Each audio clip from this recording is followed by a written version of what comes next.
The wisdom of emotions. So, why our emotions are friends or not enemies? And basically, what we do today, we'll have a little talk, or not so little, and then we will have a very short practice to feel our emotions, and then we have a Q&A if you wish to. So the talk is based very much on the book called The Language of Emotions by Carla McLaren. And I kind of learned about it because I attended one of the workshops actually about the emotions. It was, I think, in fact, like a 6 weeks course. So we had quite in-depth exploration of different emotions, which I will talk about later. And I just found it really interesting and really helpful because I realize, I'm not very good at feeling my emotions, and I have this tendency to almost like, push the emotions away because I didn't really wanted to feel them because a lot of them are problematic. But of course, what goes with that, it's easy then to become quite dysregulated because we still feel our emotions, even if we try to kind of push them down. And I've delivered this talk before in the University of Glasgow. And because I already had this talk, I thought, well, why I may as well just do a public thing for people since I already have the talk prepared. And I think it's a very helpful topic to talk about. So this is kind of why I'm sharing that. All right. What are emotions then? And Carla McLaren gives us a very great a definition of emotions, which is emotions are biologically given sense. Like other senses, hearing, touch, or smell, emotions are the means by which we know our relations to the world and are therefore crucial to the survival of human beings in group life, right? And there are some really important clues in here, because first of all is this idea of emotions as a sense, just like our eyesight, our hearing, any of our senses, emotions actually are our way to communicate with the world, to understand what's happening relationally, but also what happens within us in the response to what's happening outside. Because part of emotions is also understanding our responses to emotions actually also depends very much on how we are in our body. So if we are, for example, overtired or hungry, our emotions may be much more exaggerated, right?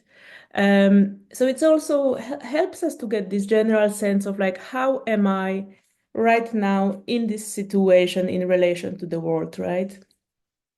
So it's important to understand that it is a sense just as smell of touch, except of course much more refined sense. And it's very much relational. So it's always in relation to what's happening, right? With other people or in certain situations, right? It's our response that we have. Um, Emotions are also situated, which means again that they are dependent on the situations. And I think typically we think of emotion as, oh, anger as this one thing or fear as this one thing, right? Like if there is a switch in our head that said, oh, now you must fear. But actually, research show that our emotions are very complex. And they very much depend. So, for example, if it depends on the situation. So, for example, if I'm angry, let's say my Zoom is malfunctioning, I cannot get it to work, and then I get frustrated and angry. It's very different anger than, for example, if I don't know, I have a conflict with somebody at work, right? They are actually quite different feelings, although they both could be anger, right? They have some similarities, and that means that for example, in our brain there isn't like a spot that is responsible for anger. Is in fact more like a network of kind of different things that then we somehow classify and organize into an anger, fear, sadness, or joy. And this will be the four groups of emotions that I will discuss today. Emotions are also necessary for decision making, and I think that's important to understand because again, we are taught that our decisions come from logic, right? That we operate by logic, we operate by thinking, and when we decide about something, we very much deliberate through logic. But again, science is showing us that it's not really as true as we think we are. So, for example, there are numerous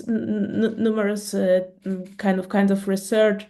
For example, they look at judges and what kind of sentences they give to people based on how they actually feel. And they realize, of course, if the judge is, angry or hungry, which again have to do with these emotions, they will give much more severe punishments, which means it's much more emotional than we think. So, and likewise, if we are tuned into our emotions, it also makes it easier to understand what is the right thing to do, right? What is the right decision? Because it suddenly gives us access to this extra wisdom and knowledge that we can incorporate in any decision making. And emotions are very much about this internal sense. It's called the felt sense, right? So it's the felt sense of our body. So it's this kind of emotional landscape, but there are also sensations. As I said, if we're hungry or tired, or if we experience, for example, tension or tightness, this is all actually part of that internal landscape, right? This also comes into play when we talk about emotions.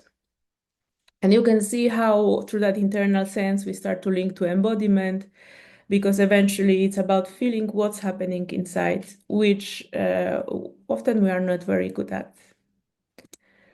So why are we not good at feeling emotions? So first of all, as I said, emotions are messy. As I said, they're not this one thing that there is not this one anger, but we can feel anger and shame. We can feel grief and joy at the same time sometimes, right? And there is so many kind of variants that come into the emotions. Even anger, for example, it's not the same thing depending on situations. So they are very, very messy. And I think why we like logic, because logic is much easier to categorize and organize, while emotions are just, we often don't even know what's going on, right? We feel something or we feel numb and we can't even access what's going on, right? And that makes it very difficult to actually be clear about what we're feeling. And there is a great book from Lisa Bennett, who's the neuroscientist who look a lot about emotions, and she said that it's actually very important practice for us to feel emotions and start to name them, so that we start to really get to know them quite well. Um, and she also suggests that making new names for emotions as well. For example, when we feel, you know, anxiousness and anger at the same time, we may have this anxiety, right? When we angry and anxious. So she also actually recommend to name those new emotions just to start to get really into the detail of them. And again, I will explore different groups of emotions later on. Another part of why it's difficult to feel emotions is the range of intensity. And by that, I mean that by the time we are ready to feel emotion, and quite often we have been suppressing emotions so much that when we suddenly start to feel them or want to feel them, they can be really, really overwhelming. And again, because then that's a scary thing to do, we may try to numb and we may try to distract ourselves from emotions because they can get to such an overwhelming kind of place where it just doesn't feel secure for us. And actually, the workshop that I did originally for this talk that I took part in was very much about discovering this range of intensity and finding things before they escalate, right? So we were talking, for example, at anger, and like sometimes we are annoyed at something, or we start to get frustrated or something, and we don't catch it because it doesn't feel that important. And then we only catch it when we start to just throw stuff around and shout at people, and because we haven't listened, right? So this range of intensity is kind of quite important there as well, in how safe we feel to feel emotions. Of course, socialization is really a big part of that because, as I say, we really glorify the intellect and we really repress emotions. And this is very much, we are very much taught that the emotions are kind of bad, they savage, sometimes, that we are this logical and intellectual people and we shouldn't give into our emotions. And of course, we are told to not feel certain emotions. So, for example, for us women, we should not feel anger. We should be always nice and pleasant as women. We should always smile and better not to feel those ugly emotions. And likewise for men, like fear or when they feel weakness, that men should never feel that they should be always strong, right? And actually, anger can be encouraged for men because it's oh yeah, it's somehow appropriate for men to feel anger, which is not for us. And that's how we start to get in trouble with feeling our emotions, because actually we are taught not to. We are taught that emotions are not necessarily a good thing. Another thing is also our lifestyle and overstimulation with information, which leads to desensitivation. We basically we live in such a busy, intense time. If you look, for example, at movies, it's all about adrenaline and fast speed, and uh, life moves so fast that actually to stop and feel what's happening, we may not even have a space to do that. And we are also so used to these extremes of things, right? So if we feel anger, usually is when it's already getting extreme, because we just don't have the sensitivity to catch it earlier, right? So our busy lifestyle kind of leaves us to be too overwhelmed to feel the emotions. And essentially, that makes us to some degree a handicap, because if we think that emotions are one of our senses, and if we say some senses are better than others, like intellect, is the important one, and emotions are the bad one, it's the same like if we would say, well, the eyesight is more important because the life is very visual, therefore we should never taste, but taste is bad, let's not taste, right? That would be crazy. That would be such a weird thing to do, right? And yet we do that with the emotions. We are taught to do that with emotions, when in fact they are this kind of really helpful thing for us. I kind of keep on taking breaths because it's always good to slow down a little. Um, so just actually before I get there, so then Carla McLaren in her book goes to describe four main groups of emotions, and as you saw, I will start to go through them in more detail. And those four groups of emotions are anger, fear, sadness, and joy. And within all of those emotions, she kind of she describes the sub emotions that belong to the different groups, which we will cover in a second. Um, and she basically teaches about the language of emotion and what each emotion mean, right? So she described what are the different feelings we may have. For example, like with anger, um, what are the kind of gifts of those emotions, which I really like how she framed that, because each emotion actually come to us with the gift. And then she also say, well, if we feel this emotion, what kind of what kind of questions we can ask ourselves to help us actually deal with this emotion and understand what each emotion is trying to tell us. So let's dive straight into anger, apathy, shame, guilt, and hatred. So this is the anger family. Um, and yeah, when we feel anger, we may feel annoyed, frustrated, angry, furious, and offended. And the gift of boundary of anger is really boundaries. So establishing our place in the world. So we feel anger whenever our internal values are kind of crossed, right? So anger helps us to understand what's important to us, what do we value, and what have been crossed, right? So if somebody, let's say, there can be so many different values, but let's say, we are at work. It's Friday, Friday afternoon, and we're already thinking about going home because we want to, relax or meet friends.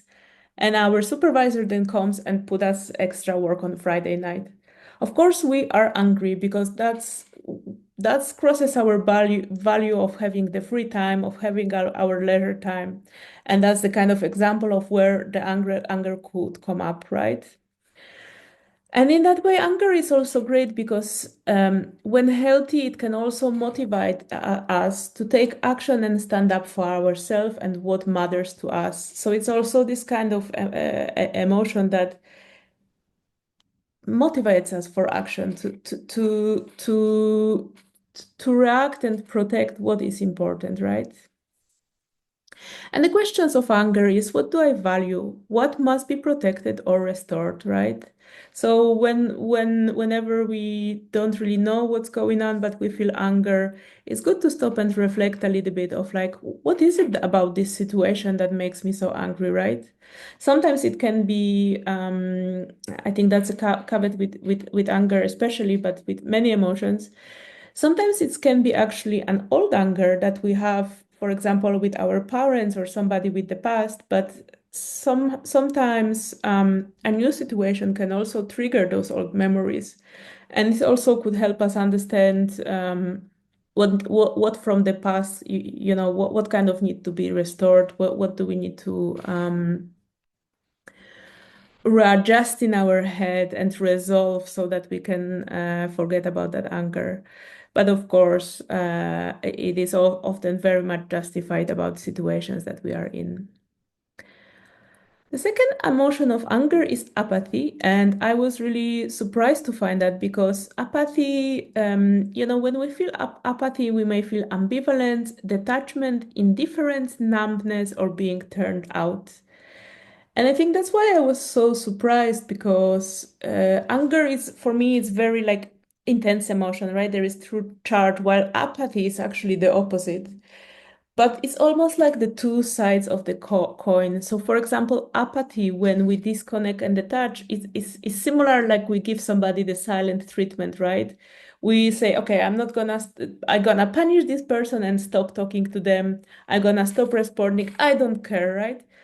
It's still this anger response because actually underneath there is something that's been violated that we don't maybe have capacity to respond with anger because, for example, as women we always been told not to be angry, so in fact we may revert to that apathy as a coping mechanism, right? And the gifts of apathy are detachment, boundaries, protection, taking a pause, right? So again, if we thought not to respond with anger or we cannot respond with anger, we then tend to go to this apathy. And again, we can ask ourselves, well, what is being avoided? Why is it like that? Why am I not engaging with something? What's about that? The third emotion of anger is shame and guilt. And when we feel shame and guilt, we may feel restrained, ashamed, regretful, sorry, humiliated, or disgraced. And shame and guilt is very much about restoring integrity, conscience, self respect. Um, So while anger is kind of about external values, an external breakage of our values, shame and guilt is kind of about our internally. Maybe we cross our own values, and therefore we feel bad. It's kind of directed at ourselves somehow, right? Um, and shame and guilt are, again, it's the difference.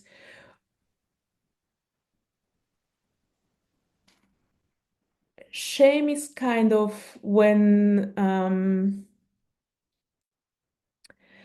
it's again kind of more turned inwardly, right? Like I am the bad one. We feel shame about ourselves, you know. I haven't kind of maintained that value, and therefore I am bad. Where guilt is a little bit more external again, you know. I feel guilty that I have crossed maybe somebody else's boundary, but actually that crosses my own value. And there I have this kind of guilty response, right?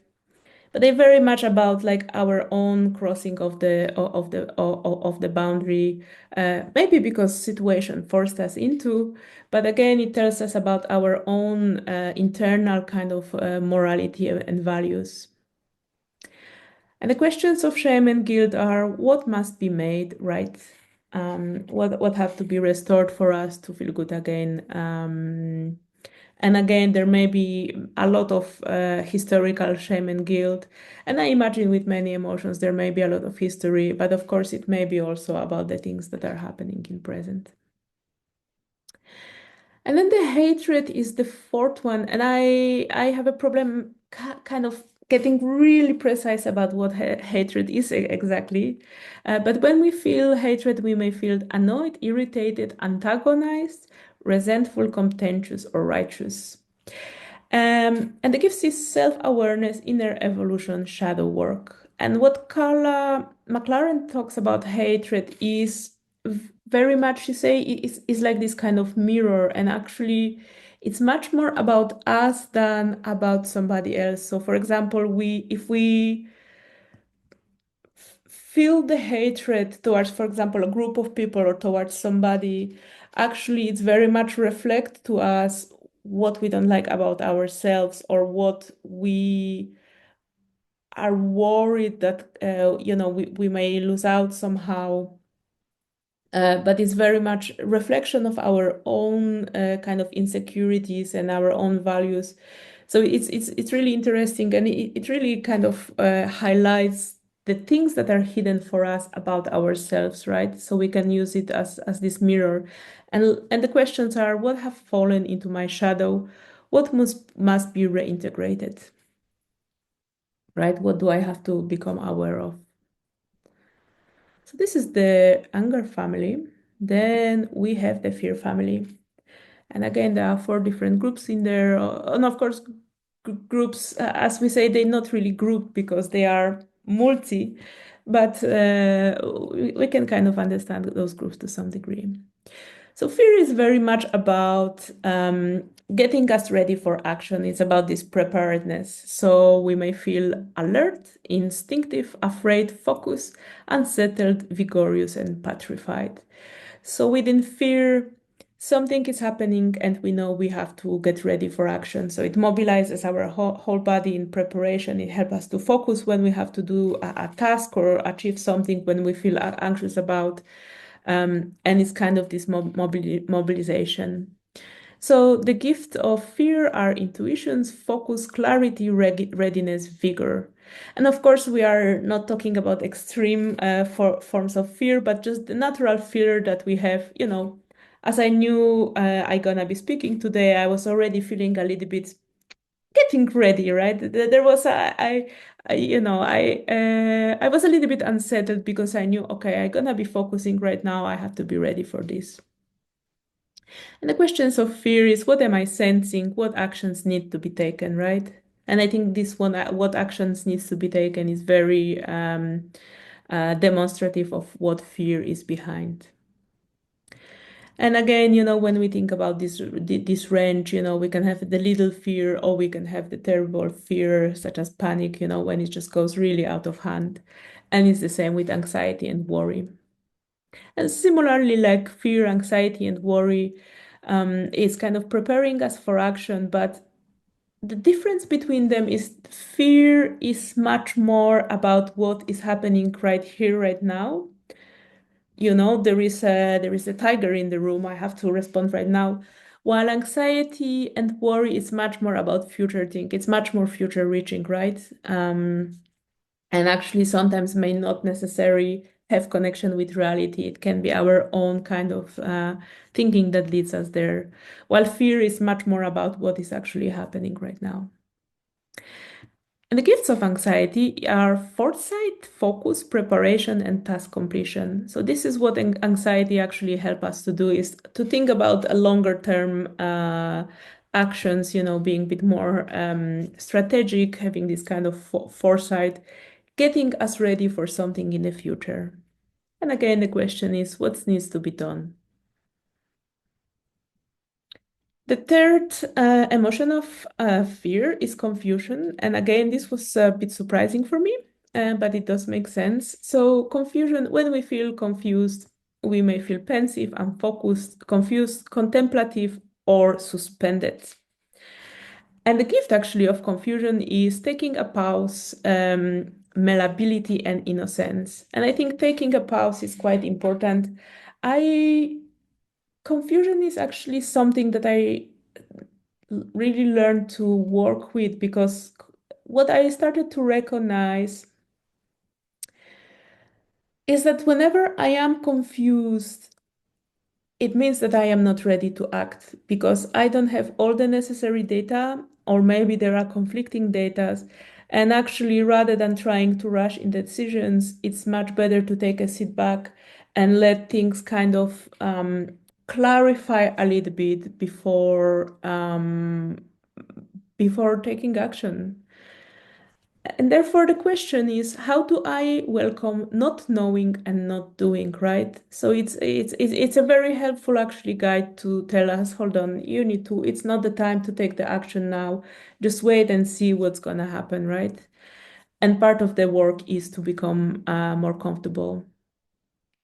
And so much so that, it's this is my life trick, and this is something I really practice quite a lot, because it's funny what I realize. Sometimes there are situations in life. I remember I was doing some teaching because I'm doing the PhD, so I was doing this teaching assisting thing. And I got assigned the course in data science, and I'm obviously not a data scientist, and I didn't really know that much about it. But they asked, because I'm part of computing science, my PhD is within there, they assigned me to that course. And then the tutor was starting to ask, do I know like coding? Do I know this like Python, which is the coding language and stuff like that? This was all over email. And I was like, oh no. And I really needed the money at that time. So I really wanted to do that course. And I was like, oh no, what am I going to do? So, in my head, I started to be like, oh no, like coming up with all the different solutions. What am I going to do? But then I remembered that sometimes it's better to actually take the step back and see how the situation played itself out. And to my, surprise, everything kind of resolved itself, because the tutor, the kind of guy who was running the course, he was like, oh, actually, it doesn't matter. You don't need to know code. You are just there to support students. So like, he almost answered the whole dilemma for me.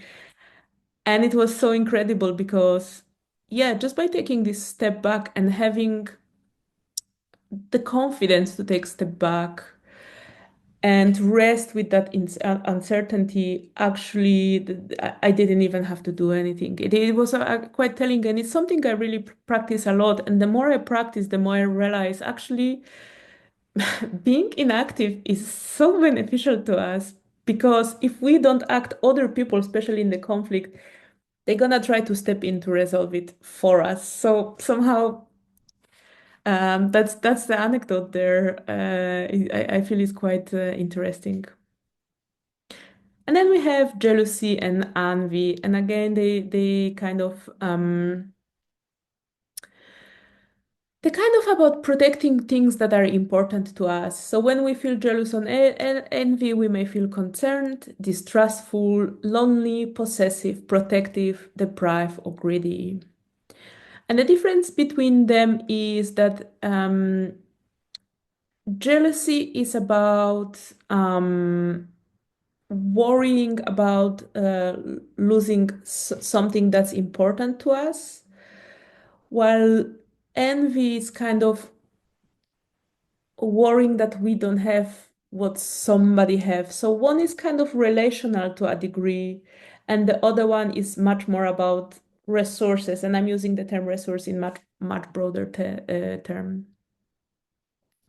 And the gifts of jealousy are love, security, connection, protecting those things, while envy is about fairness, equity, generosity, security. So it's about this kind of equity in kind of resources. So whenever we feel those feelings, it kind of alarms us that, something is in danger, that something is, we're not gonna get enough, or we may lose something, right? And the questions there are, what kind of intimacy do I desire? What betrayals must be healed? What inequalities must be made right? So again, we can ask ourselves those things to understand, okay, what actually is needed in this situation so I can resolve these feelings, right? Everything makes sense so far? Cool. We have two more to go. Okay, the sadness family. The sadness family, it's and a Carla McLaren, at least when I was doing workshop, they kind of talked about sadness as this water bearer, and it's this kind of it's very much about what do we have to let go of, right? And they call it water bearer because it's like river, it carries away, right? So when we feel sadness, we may feel disappointed, low, sad, despairing, inconsolable. And the gifts are release, fluidity, grounding, rejuvenating. And again, the questions are what must be released and what must be rejuvenated. So when we feel a lot of sadness, actually, it teaches us that there are things that need to go, right? Um, and sometimes we can be sad as we see with grief, we can be sad because we have to let go. But essentially, it's often in these situations when something doesn't actually quite align with us, or again, we carry these things from the past. And actually, it's becoming so heavy for us to carry and deal with those things that we become sad, right? It becomes heavy for us. And this can be things like, job that we hate, or relationships that we don't like, or, whatever situation we have that is becoming too much for us, and somehow we need to be letting go of. Those are the situations when sadness can come up. And again, the grief is on the other side of this coin, and it's actually about the sadness of letting go. Because right, we have to let go of something, and actually, it can be so difficult. So when we feel grief, we may feel disconnected, dispirited, lamenting, remembering, anguished, heartbroken. And the gifts are mourning and release. So what must be mourned? What do we need to acknowledge letting go of? And how do I honor what's lost, right? So it's this kind of consolidation of we have to let go of something now. How we take care of ourselves and deal with this loss. So again, it can help us to understand that actually we need to somehow take care of ourselves and be compassionate for our losses. Situational depression. Um, so when we have situational depression, we can feel apathetic, flat, realistic, irritated, depressed, anguished, and tormented. And the gifts of that are inward focus, stillness, pause, reality check. And the question is, where have my energy gone? So this is almost like the step further from sadness, and again, it teaches us a little bit about this stillness, right? we maybe when we have been putting up with something for so long, it's becoming so heavy for us now. It's where has my energy gone, right? We are carrying something so heavy with us for so long time. And sometimes we may become even lost in that somehow. And this is when the situational depression comes up. And then it's followed by suicidal urge. And this is when we feel dispirited, fed up, withdrawn, desolate, fatalistic, agonized, and passionless. And the gifts of that is resolve, liberty, transformation. When things have been going on, when we have been carrying things for long and long and long and long, eventually, and it may be also in the situations when it's just become too much for us. The suicide urge quite often, and this is something that actually I experience, is this feeling of like I no longer want to be in this situation, right? So extremely that we think, okay, maybe the solution is actually a suicide, right? So it's about this escaping the situation. So again, it's almost the most extreme way for our body and our kind of inner sense to tell us, come on, like you can't stay here. You can't stay in this situation. It's really it's either this or death, right? It's so extreme now. But again, it's about this letting go, right? Which we never think about, but that's the kind of message there. So the question is, what behavior or situation must end now? What can no longer be tolerated, right? So this is like already it's already very strong voice of like, come on, time to move, right? Um, and I guess something actually that it makes me think that something those can be such a challenging emotions, but actually again we taught to think of emotions as this bad thing, but actually because it's not pleasant to feel those things, but actually they such important guides to what's going on, right? So even it's similar like when we have a toothache, right? And imagine if we say, okay, I have a toothache. I'm not gonna do anything. I just gonna numb it. I just gonna take paracetamol for every day now so I don't feel this pain. Imagine what would happen with your tooth. It would just corrode further and further and further to the point that potentially you could get such a terrible, infection and die, right? And it's similar with feelings, we tend to kind of avoid them and take this paracetamol every day, and things can become more and more corroded, and we only start to act when it's a real, when there is a real, we kind of coming to some limit almost to what can be taken or what do we carry or um, we are not taught to react to things and actually squash our emotions. So again, emotions are very helpful to help us when we start to change this attitude to emotions. We start to recognize similar like pain within our tooth as a symptom of that something is going on and we need to react.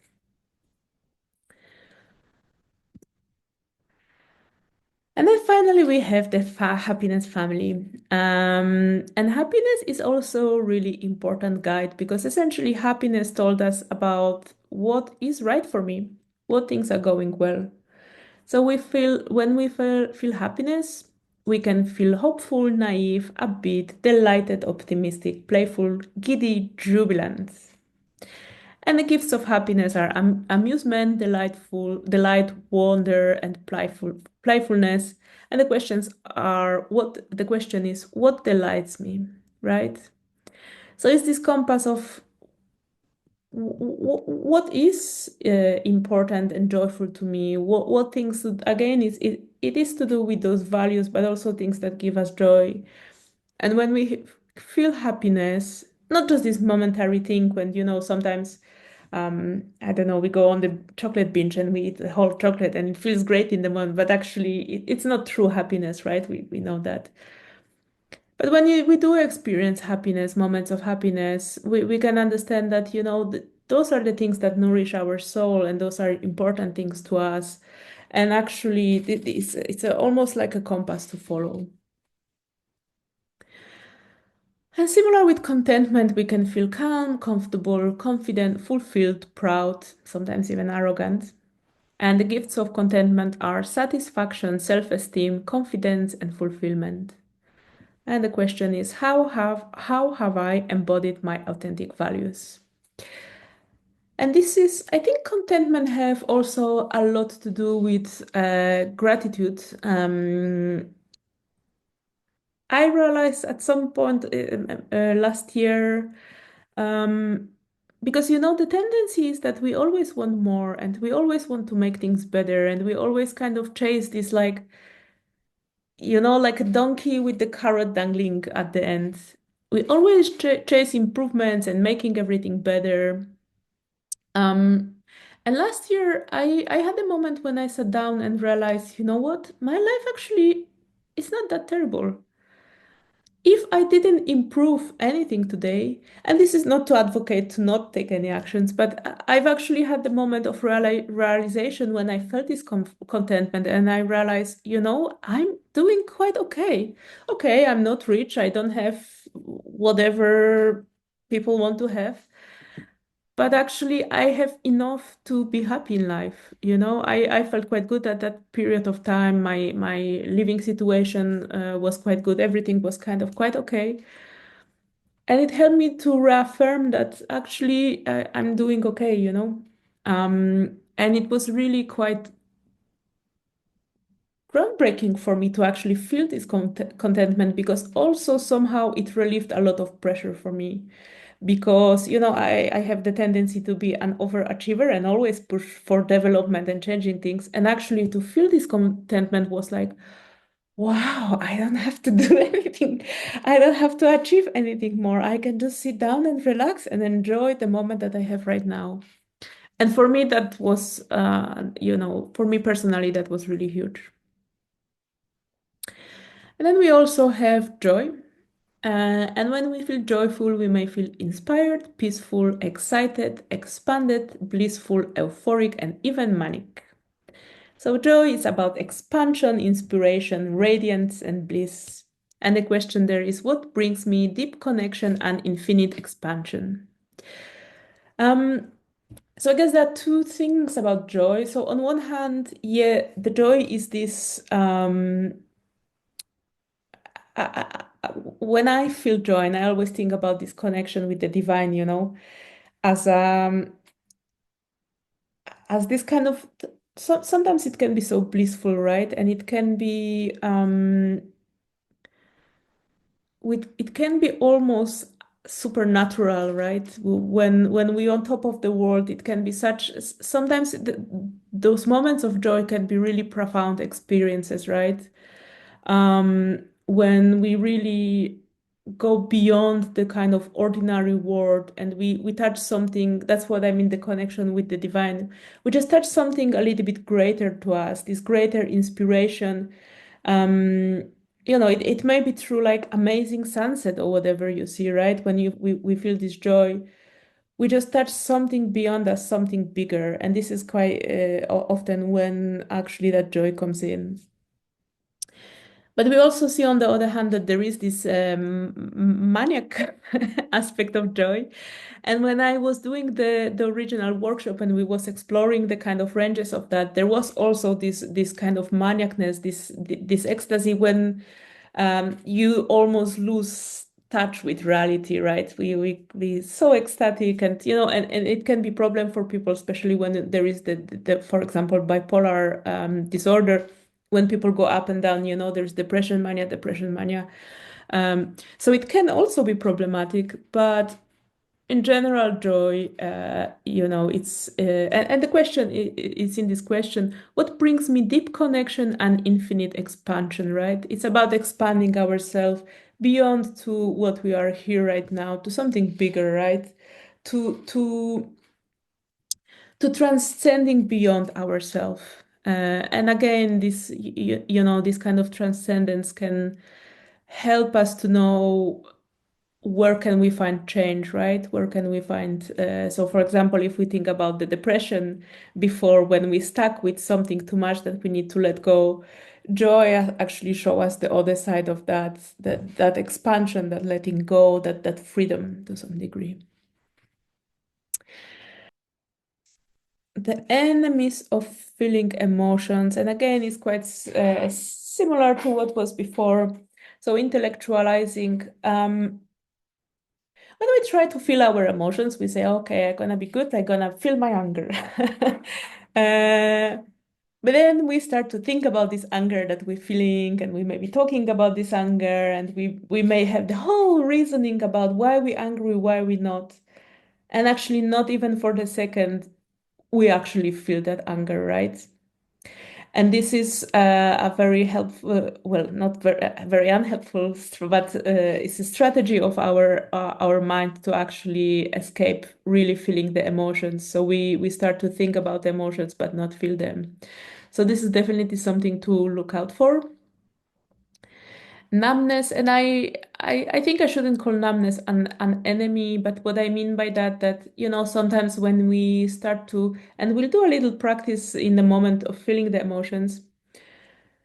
Sometimes when we try to feel emotions, we just feel numb, right? We either so desensitized, or there is so much happening that we just shut off, right? And this is something where we just need to show ourselves some compassion, because again, we are socialized not to feel our emotions. We are taught from very early age not to feel them. And therefore, it's difficult to feel it. And in that case, we just need to be patient and compassionate with ourselves when we feel this numbness, um, to let it kind of resolve gently.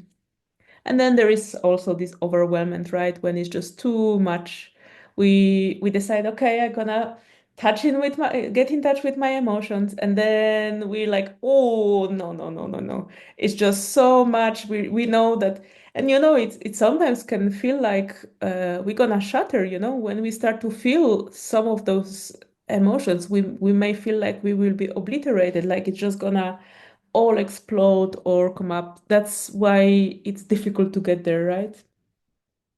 And in that case, it's important to remember that we can just always gently dip the toe. We don't have to just go through the whole thing and just dive in like into the sea.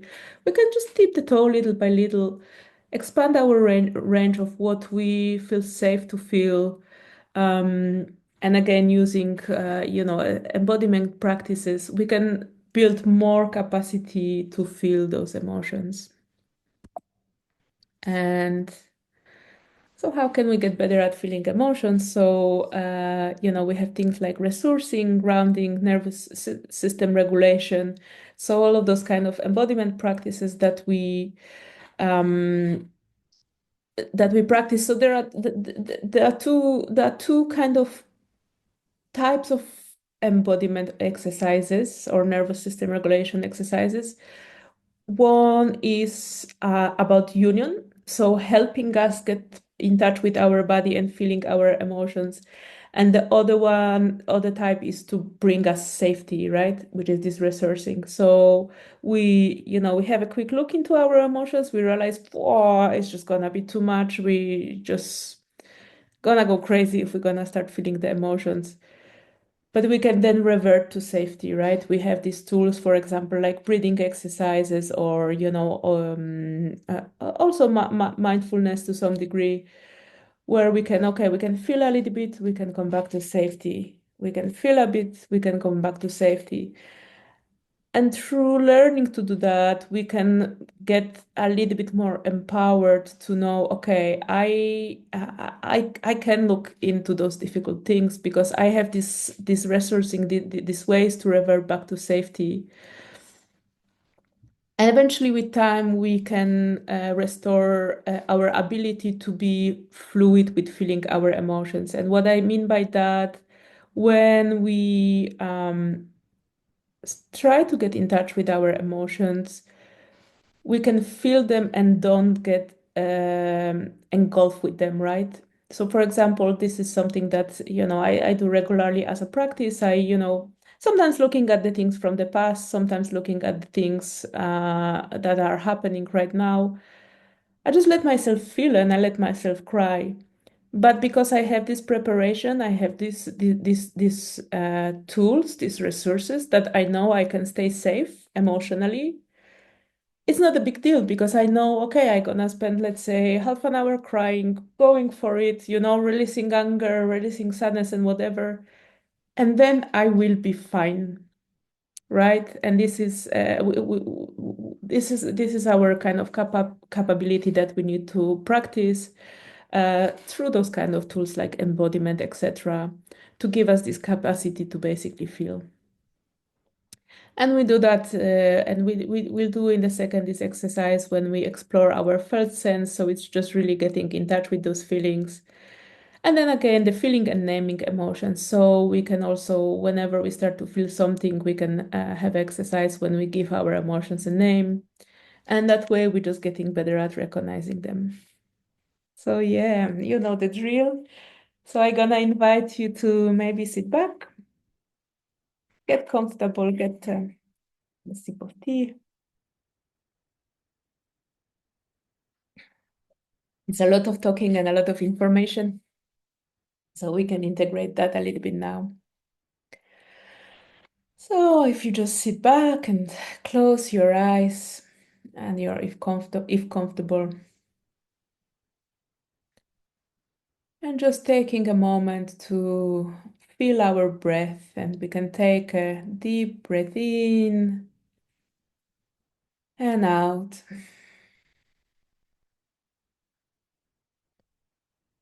And another one in and out, feeling the release as we're breathing out.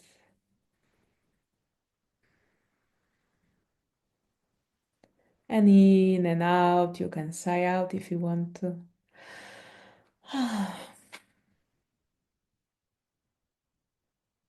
Just spending a moment feeling into the expansion of our chest as we breathe in and out.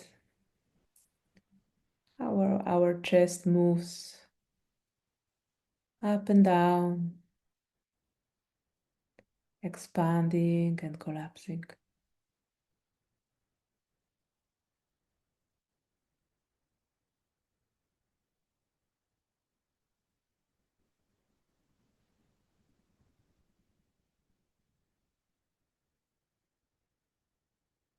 And we can feel the breath moving in our belly.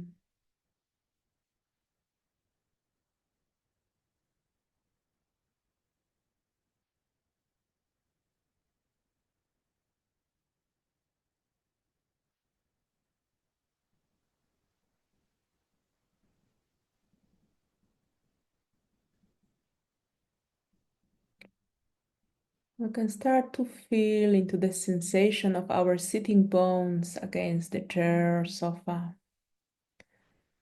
Just feeling the sensations of the pressure of our body against the chair.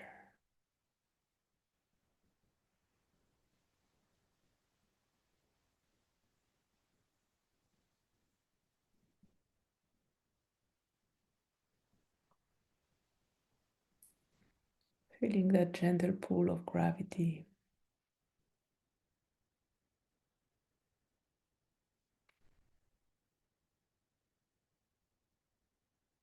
Grounding.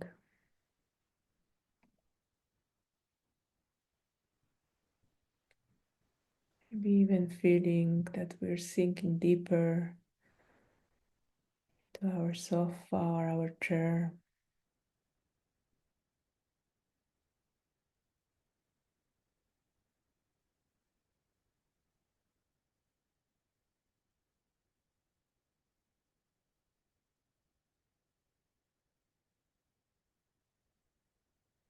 And you can put your heart on your belly or on your hand. You can put your hand on your belly or your heart. And start to check in with yourself. How am I feeling internally? What are the emotions and sensations that rise up for me? simply observing without any judgment.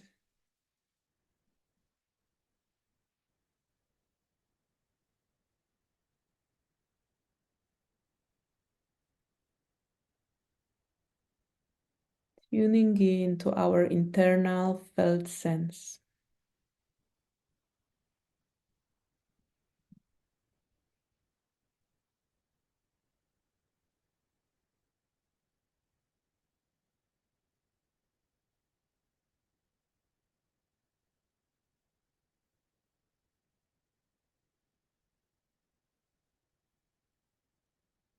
Maybe we feel numb, maybe we feel some tension or tiredness. Maybe there are much more clear emotions coming up. So all valid. We simply observe.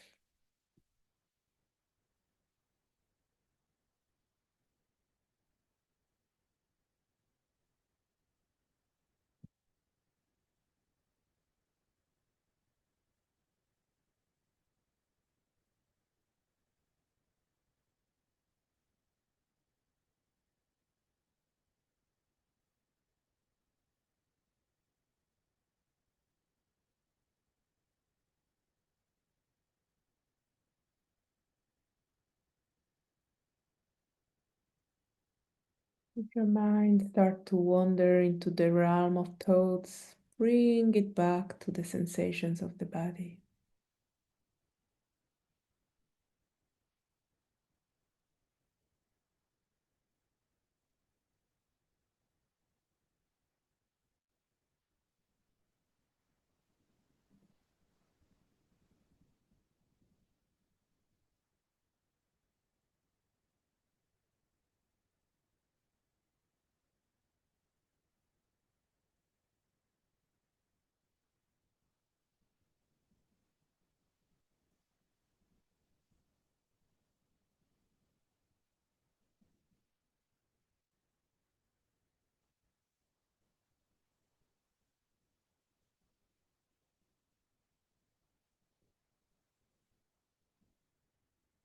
So you tuning into your internal landscape, you can also start to label different things, a thought, a sensation, our emotion.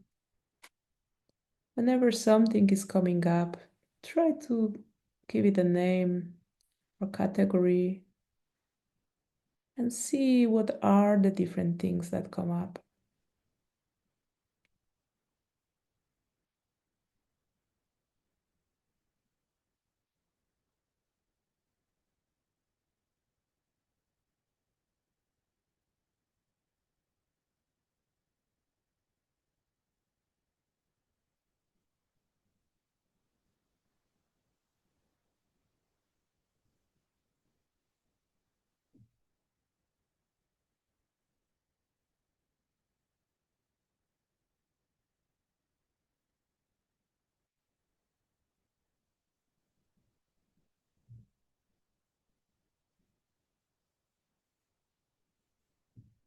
Simply exploring with curiosity.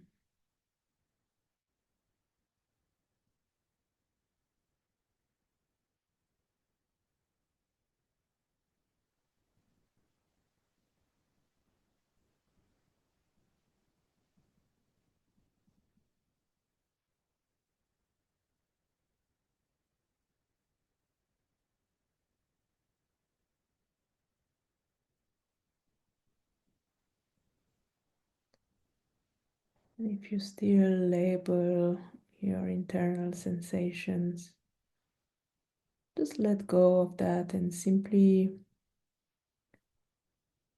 stay present with whatever comes up.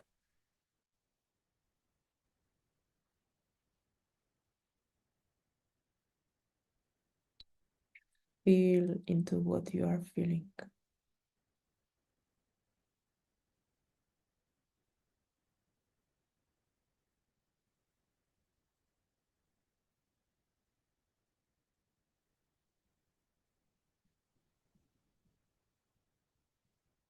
Mm.